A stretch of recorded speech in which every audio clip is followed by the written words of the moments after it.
Assalomu alaykum keling. Assalomu, yaxshimisizlar? Men kutubxonalaringizdan Olmazxon G'opurovani men saylanma kitobini oldim. Bu saylanma kitobi shundayki, O'zbekistonda mashhur shoirimiz G'ofur G'ulom o'tgan.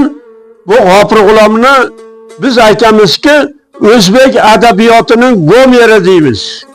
Ana endi o'sha G'ofur G'ulomning farzandi Olmazxon G'opurova o'zining saylanma kitobida o'sha otasining hayoti, yozgan she'rlari va otasining do'stlari, O'zbekistonimizdagi shoirlar, yozuvchilar, dramaturglar va hikoyanavislarning bilan qanday suhbatlar o'tkazgan, ular bilan qanday muloqot qilgan, o'zbek adabiyotini rivojlantirishga kimlar qanday hissa qo'shganligi haqida kitobda Olmazxon juda batafsil yozib beribdi.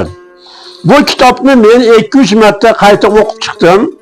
Bunda juda katta shu ma'naviyat, madaniyat shunda o'z isbotini topgan.